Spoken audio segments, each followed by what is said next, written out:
हाँ everyone, Nifty का analysis देख लेते हैं कल के लिए, साथ में सेंसेक्स को भी कवर करेंगे क्योंकि वीकली एक्सपायरी है सेंसेक्स की, क्या डायरेक्शन रह सकती है। क्योंकि बहुत से लोग अब लगता है फ्रस्ट्रेटेड हो गए होंगे मार्केट से।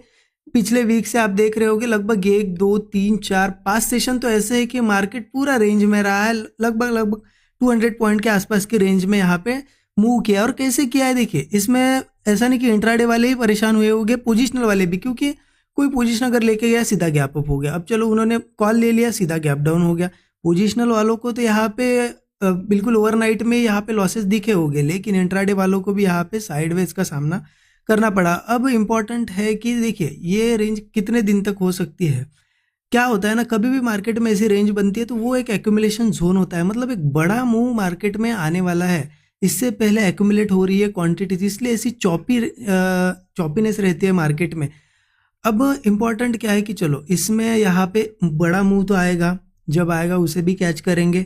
बट यहाँ पे अभी क्या कर सकते हैं, जैसा कि आपने देखा मैं बिल्कुल कंजर्वेटिव अभी यहाँ पे ट्रेड्स कर रहा हूँ। आज का भी अगर मेरा ट्रेड बताऊँ आपको निफ्टी का, तो यहाँ पे देखिए पहले मार्केट ओपन हुआ, कल बिल्कुल यहाँ पे थोड़ी सी वीक क्लोजिंग थी, हमने डिस्कस भी किया था कि हम वीक क्लोजिंग है तो यहाँ पे सेलिंग साइड देखेंगे ओपनिंग के बाद। अगर मार्केट ओपनिंग के बाद इस यहाँ पे ये जो गैप है यहाँ तक आ जाता है 24,200, फिर बाइंग का सोचेंगे। तो मार्केट ओपनिंग से 2 कैंडल में यहाँ पे आ गया, तो यहाँ पे हमारा बाइंग का सिनेरियो था। मैंने यहाँ पे एक ट्रेड भी प्लान किया, लगभग इसको मैंने यही पे कहीं ब्रेकआउट, मतलब ब्रेकआउट आएगा इस हिसाब से प्लान किया था। बट यहाँ पे क्या हो रहा था कि मार्केट, हाँ यही पे लिया था ब्रेकआउट पे, मार्केट थोड़ा ऊपर आया बट यहाँ पे साइडवेज हो रहा था। अब मेरा सिंपल सा व्यू था कि मार्केट जैसे जितनी स्ट्रेंथ है होल्ड किया, यहाँ से सीधा बड़ी बड़ी कैंडल बनाए, मार्केट ने वैसा नहीं किया। तो सिंपल सी चीज़ है, अगर इतनी बड़ी कैंडल बनाने के बाद मार्केट होल्ड करता है तो धीरे धीरे प्रीमियम डीके होगा, इसलिए मैंने यहाँ पे वो ट्रेड कॉस्ट पे निकाल दिया। स्टूडेंट ग्रुप में अपडेट भी कर दिया था, जो यहाँ पे की ट्रेड बना है और उसको कॉस्ट पे निकाला वो भी अपडेट दे दिया था, और वो एक सबसे बेस्ट डिसीजन रहा क्योंकि मार्केट पूरा रिवर्सल हो गया। अब यहाँ पे आपको लगता है कि ये बाइंग ये सेलिंग भी कैच की जा सकती है। देखिए ऐसे साइडवेज मार्केट में मार्केट जब एक अच्छा ब्रेकआउट दिखाए, ट्रेंड बनाए, उसके बाद आप अगेंस्ट इतनी फास्ट या फिर इतने क्विकली जा नहीं सकते हो, इसलिए सेलिंग का भी ट्रेड छोड़ना पड़ा। क्योंकि सेलिंग मतलब ये एक ही कैंडल है, बाकी तो मार्केट यहाँ रेंज में ही था। देखो 1 या 2 कैंडल वही सेलिंग है, उसके बाद फिर से साइडवेज हो गया। तो अभी चलो यहाँ पे तो हम बच रहे हैं बिल्कुल कंजर्वेटिव प्ले करके। अब क्या करना है, अब आगे हो क्या सकता है, सबसे पहले निफ्टी का बताता हूँ, फिर सेंसेक्स का देखेंगे। 15 मिनट चार्ट पे आ जाते हैं।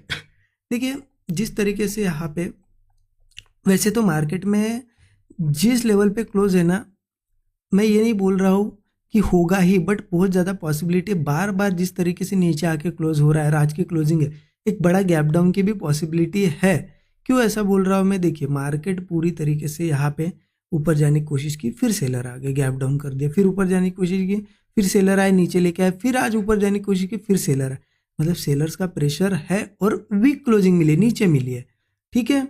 तो इसीलिए से वीक क्लोजिंग मिली है, तो ओपनिंग किस साइड होगी, डाउन साइड ही हो सकती है। इसलिए मैं कह रहा हूँ कि हो सकता है बड़ा गैप डाउन हो, अदरवाइज फ्लैट ओपन भी हो सकता है। मैं बता रहा हूँ कि हो सकता है, क्योंकि वैसा अगर देखा जाए तो इसका वाइस वर्सा भी अगर देखें तो मार्केट ने जितना सेलर्स ने ट्राई किया, बायर्स ने भी उतना ही ट्राई किया, यहाँ बाइंग ट्राई की, यहाँ बाइंग ट्राई की, यहाँ बाइंग ट्राई की। हो सकता है फिर सीधा बड़ा गैप अप भी हो, राइट, हो सकता है। तो मैं अभी ये आपको डायरेक्टली नहीं बता रहा हूँ कि गैप अप हो गया, गैप डाउन होगा, क्योंकि रेंज में अगर वही ऐसी क्लोजिंग मिलती नीचे के साइड तो मैं बोल सकता था कि हाँ गैप डाउन हो सकता है या सेलिंग साइड ही हम जाएंगे। यहाँ पे कंफर्मेशन अभी नहीं मिला है, बट अक्सर देखा गया है जब ऐसे रेंज में ऐसी नीचे क्लोजिंग मिलती है तो गैप डाउन की पॉसिबिलिटी होती है, ठीक है।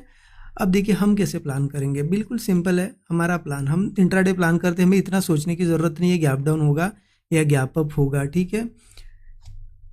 अब सिंपल है, मार्केट में अगर यहीं पे फ्लैट कहीं ओपन होता है और होल्ड करके थोड़ा ब्रेकडाउन वगैरह देता है तो मुझे लगता है पुट साइड जाना अच्छा रहेगा, क्योंकि यहाँ पे 23,980 का एक सपोर्ट दिख रहा है मुझे, ठीक है। उसके बाद 23,800 आई थिंक ये हमने कल भी कवर किए थे ये सपोर्ट लेवल्स, फिर 23,630, ये सभी लेवल धीरे धीरे टेस्ट हो सकते हैं। हाँ एक चीज़, अगर बड़ा गैप डाउन या कुछ हुआ, मान लो इन लेवल्स के नीचे कहीं ओपन हुआ, तो भी हम सेल साइड का ही हमारा व्यू रहेगा। क्योंकि एक चीज़ सोचिए, इतने दिन लगा के मार्केट एक रेंज अगर ब्रेक करता है किसी साइड तो फिर से वापस नहीं आएगा, ट्राई करेगा कि उसी साइड चला जाए। इसलिए हम सेलिंग साइड अगर गैप डाउन वगैरह होता है तो हम सेल साइड ही जाएंगे। हाँ, ध्यान रखना ओपनिंग के बाद जल्दबाजी मत करना। मार्केट एक तो कहीं पे भी ओपन हो, ध्यान रखना इन सपोर्ट्स पे अगर होता है तो थोड़ा सा वेट करना, क्योंकि बाउंस बैक आते हैं।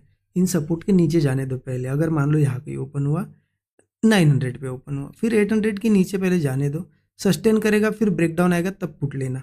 या फिर पहले अगर थोड़ा रिट्रेस भी करता है फिर वापस वो वीकनेस दिखाता है तब पुट लो, ठीक है। इस तरीके से ये लेवल्स काम करेंगे, मार्क कर लेना। अब अपसाइड का क्या है, देखिए मुझे लगता है अपसाइड जाना है कहीं ना कहीं रेंज निकलने के बाद अगर जाएंगे ना बहुत अच्छा होगा, क्योंकि डाउन साइड की रेंज तो बहुत जल्दी निकलेगी। अब कल ओपनिंग से भी निकल सकते हैं, आगे अप डाउन से भी, लेकिन अपसाइड की रेंज यहाँ पे मान लो ये 24,240 है। 24,240 के ऊपर जब मार्केट जाके सस्टेन करेगा तो जाके एक अच्छी रैली ऊपर के साइड कर सकता है। तो 240 के ऊपर ही अच्छे ट्रेड्स बनेंगे, क्योंकि वापस इस रेंज में ट्रेड्स बनेंगे तो सही, बट वही होगा ऊपर नीचे करेगा। तो अच्छा अगर ले सेफ साइड जाना है तो 240 के ऊपर जाओ।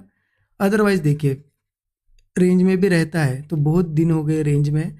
अब इंट्राडे में एक साइड वो रेंज ब्रेक करेगा ही, तो आप जिस साइड अच्छा ब्रेकआउट या ब्रेकडाउन मिलता है उस साइड ट्रेड प्लान कर सकते हो। अच्छा मूव मिलेगा तो ट्रेल करो, ठीक है। अब देखते हैं सेंसेक्स का एनालिसिस।